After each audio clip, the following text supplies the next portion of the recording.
Hello, lovely people. How are we doing? Good afternoon. Thursday already. Well, you might be having your lunch. So while you've sat there, might be one question that you would like to get answered. And what I'd like to do is introduce myself. I'm Gail Abbey. I'm a fitness trainer, personal trainer. I've been in the business for personal training for over 30 odd years. So I have seen a lot of people go on diets. So what I'm going to talk about right now is why do diets work and why do they not work? Okay. So initially, some of us might be on a diet right now. You might have been following a keto or what else is there, an Atkins, or you might be on some paleo diets. You might be on some special thing that you've decided to do because you want to lose some weight. Now, that's not a bad thing, as in you're going to take your focus and put it into your food, because you do have to plan to make anything work, don't you? So what we need to look at why diets don't work.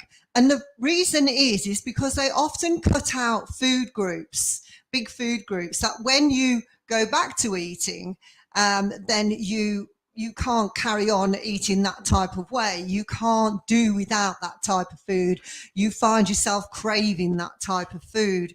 So what we like to do is to check in with your nutrition. So what I do is initially is start off with giving people a shopping list, because a lot of people really are out of, don't know what to eat to lose weight at all. So basically, if you stay with natural foods are the best to have, because all your body wants is great nutrition. It wants you to feed this special machine that it is. And we need to remember it's a superb working thing for you. So the most important thing is giving it good nutrition.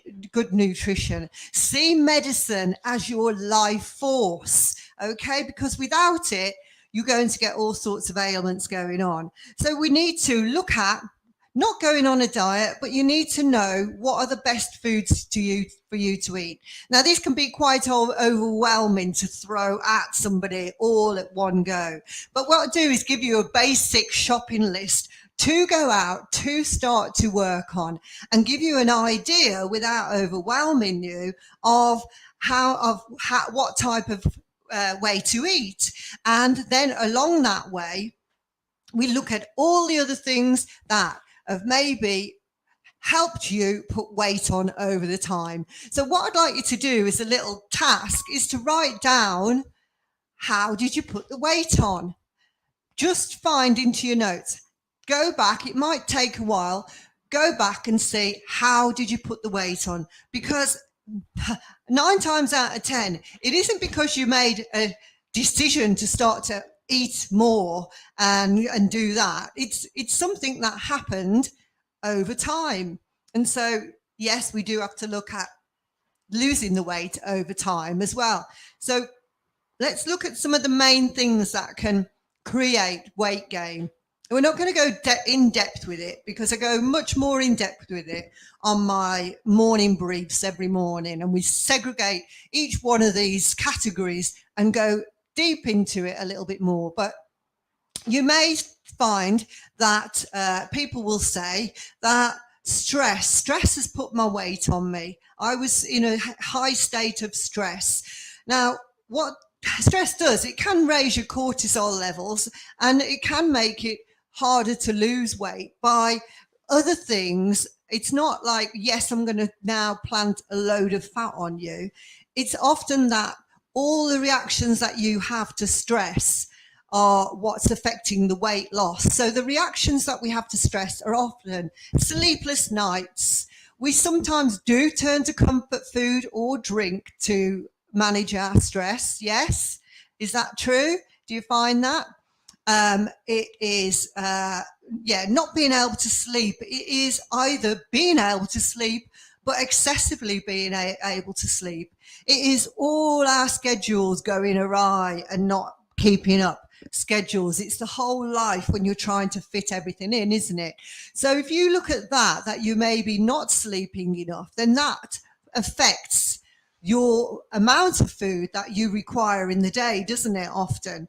Or if you are someone that can't eat when excessively stressed, then your body is going to just stay where it is, but it's going to try at some point to pick your appetite up, because it knows you have these type of fluctuations, and your body is very, very clever at helping you survive.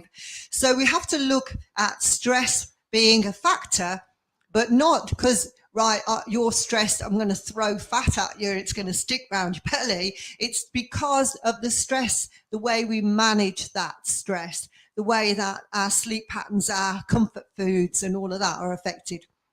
Let's look again at hormonal changes. Hormonal changes, again, it's not a given that when you reach menopause that you are going to gain lots of weight.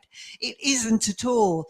It's, again, how you manage your hormones. Now, that can be really, really tough, excessively tough, and for some impossible for you to manage alone those hormones. You know, we see a lot of mental health issues from that. And then, you know, when you can't handle them yourself, you must find a way of getting to your doctors and finding out, you know, what medications or what help you can get if you are having hormonal changes. So hormonal changes do affect our body weight, but more so in the way that we react to the hormonal changes. Again, the hormonal changes, you can sometimes have increased appetite by a hormonal change. You can have, because the ghrelin and leptin is out of sync, and you need some help on that by hormone replacement therapy, maybe, you know. Or it may be that you're on HRT and that you have suddenly gained 10 pounds. Well, the reason there is that you aren't on the right HRT. So without going massively into each one of these topics, like I say, on the Body Mind Project, I go into these topics on a daily basis on our 15-minute brief and on your emails that you get daily. So the other thing, let's have a look. Social changes and choices. Maybe you have suddenly changed your job, and your job, what comes with your job is a lot more entertaining. It's a lot more like fun nights out. You're stopping it off with your new colleagues at the pub on the way back. Maybe that's how you put the weight on. So you need to look at that to see how you can manage that slightly different. Again, with the social changes, they may have affected your sleep patterns, and the sleep patterns, going right back to the first one with the stress, with the hormone changes, will mess up your diet plans, your nutrition plans. Okay, so we need to look at that. Overscheduling days of like work or play even, you know. People do overschedule their diaries with a lot of play stuff, and then they can't focus on the good nutrition. They can't get the good rest in. They can't get that mental health and well-being in, because of overscheduling with play days and with your work days. So we'll need to look at that, not overscheduling. Life's for having a great load of fun, but actually being in the moment and being in that moment and enjoying each day, each moment for exactly what it is, without overscheduling and not having that nice headspace to actually remember that moment. Gosh, I spend a lot of time remembering moments, and you get that lovely oxytocin feeling, that really feel good hormone going through the body, which is very healthy and really helps regulate appetites. So that, which moves me on to appetite regulation. Appetite regulation can be affected by excessive exercise. So if you just started at the gym and you go in hell for leather and you're loving it, but you're spending lots of time there and you can't control your appetite, then it's possible that you've gone in too much, too fast, too soon, not too soon, but too much, too fast. And you're overloading your body with that. And then your appetite regulation, your body will always adjust to your movement levels. Your regulation of your appetite will adjust to that. So if you are doing excessive exercise, or you've started running maybe, or you're training for a marathon, things like that, your appetite regulation will change. Equally though, a lot of people do get stressed out when they are ill, or when they have injuries, and think, I can't do any exercise. Now, there aren't many injuries that you can't work around, by the way, but you often need a little bit of specialist help to give you some idea of what type of exercise is going to be good for you. But the appetite can be regulated then by not exercising. So your appetite reduces. You've just got to recognize this and not eat habitually, because what we do is we eat habitually to the level that we used to. You think sometimes, that yes, I eat this for lunch, I eat this for dinner, I eat this for tea, without actually tuning in to your appetite regulation and to see how that's actually feeling on a scale of 0 to 10. How hungry am I now? Do I need this food or not? So yeah, if you are in injury phase, if you are unable to exercise and have been exercising, your appetite will adjust. So don't think that because you've stopped exercising that you'll suddenly put the weight on. That only goes on if you carry on eating volume of food that you were when you were exercising. But the body itself is brilliant survival and will regulate that appetite. We just have to be tuned in and listen up to what happens to our body a little bit more. So what else?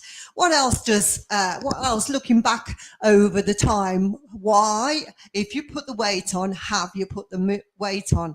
Well, of course, the other one is lack of movement. So maybe you have changed a new job and it's more sedentary job, or you are now, you haven't got to get things like one of the things I noticed that was, when you have to wake up at 5 a.m. to get everything done before the children wake up, and you have to then get the cleaning done, or you have to do different stuff. And then all of a sudden, the children are old enough to take themselves to school.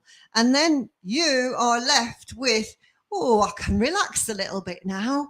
I'll lay back. I'll be a little bit more sitting downy for the first few hours of the day instead of racing around, which again is fine. But or perhaps you're having a later sleep in, and then you're obviously not burning the same amount of calories. So that's where you could put weight on as well. So look at this, look at all these things about that, and adjust your nutrition for where it is. Aim to eat good quality nutrition and natural foods. That's what you need to do. And then we need to focus on rest, sleep, hydration, and don't forget the boredom eating, because the boredom eating is another big one. If you're finding you are bored, then you've got more time on your hands, then you've got more chance to be going off to the fridge. You've got more chance to always have food on your mind, and you may even use that as a self-esteem type of thing, and a bit of another sort of crutch for you to lean on to up your mood. So we also, on the plan, we have 5 mood lifters that we choose every Monday. Use your 5 mood lifters for the week so that you're not focusing on that. Finally, with that, so we need to look at as well eating foods that make us fuller for longer. So high fibrous foods, some good quality carbohydrates. Never need to avoid that carbohydrates unless the doctor said you have some sort of condition that you need to. So but we look at good quality like butternut squash, sweet potatoes, brown rice, all of those type of things.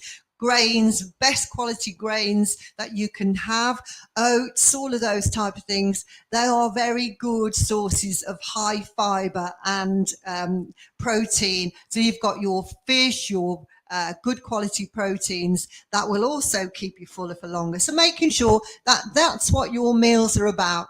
is the most essential thing, and moving forward. So there's quite a lot of information, but if you want more, if it sounds like, you know, that making sense for you, and you want some more information, then do drop me a message. That's what I'm on here for. And I can help you, because I have an online plan, or I do personal training one-on-one, online or face-to-face. Okay, so I hope this has helped some things, and ditch those fatty diets and think more of all these other lists, how you've put the weight on in the beginning and how you can adjust to take that weight back off. All right. Have a great day.